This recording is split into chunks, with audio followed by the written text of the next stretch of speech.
Kidnapped. It's a terrifying act that happens thousands of times a year. Now we've discovered that sometimes escape can come with a young girl calling 911 in the face of incredible danger. For aid worker Jessica Buchanan, it involved somehow enduring 3 months of captivity to be rescued by an elite team of commandos. SEAL Team 6 radioed jackpot when they completed their daring mission. Tonight, ABC's Martha Raddatz brings us amazing stories of survival. The image today was stark yet powerful. A 13-year-old girl in suburban New York running for her life, leaving behind her the stunned would-be captor the young girl punched before she fled. Those first terrifying minutes of a kidnapping attempt, often the best chance to escape. It's a great idea to run. Most people think the kidnappers are going to chase them or shoot at them or do any sort of a number of really negative, bad things, when in fact the kidnappers are not prepared to chase. My worst nightmare.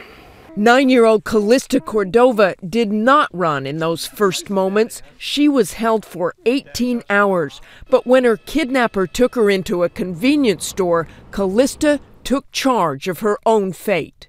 She looked at me, pointing in my eyes, and just said, "I ain't going nowhere. I'm waiting right here for my mama." I looked at the guy.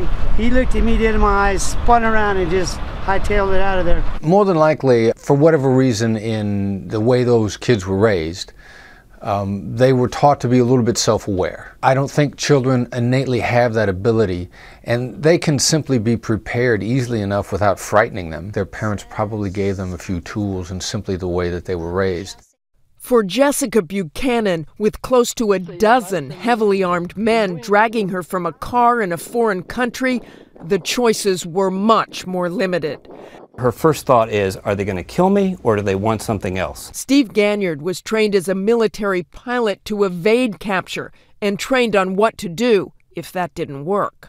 How do you overcome that fear of actually being in a situation like that? Obviously very difficult to take emotion and put it to the side.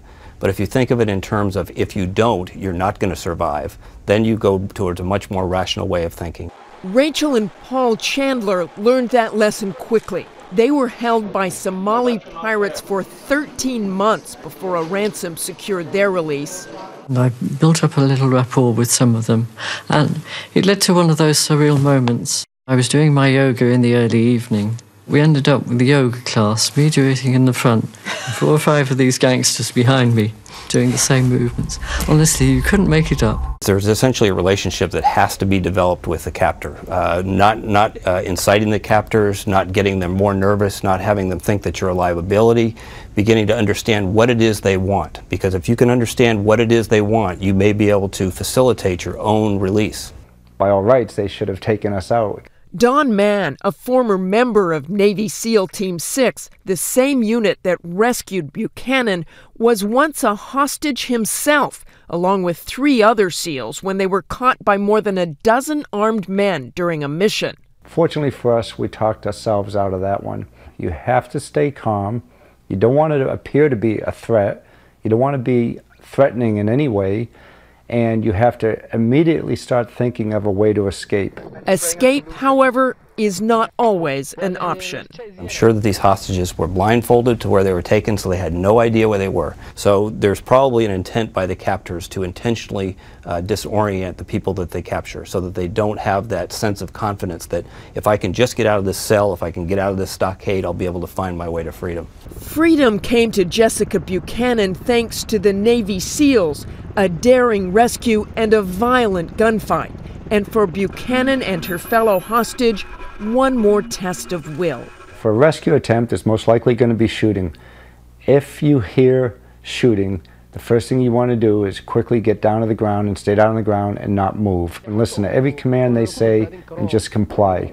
But even surviving a hostage ordeal doesn't always end the nightmare. Life as they knew it was gone from when the kidnapping began. And when they begin to understand that they have to find a new normal, if you will, and a new state of happiness that was different than what the other one was, that is when the healing process will really begin to become complete. That is what Jessica Buchanan is doing tonight at a military base in Italy, with the help of counselors, talking about the terror of captivity so she can heal, but hopefully remembering that it wasn't just the Navy SEALs who saved her. She is a survivor. For Nightline, I'm Martha Raddatz in Washington.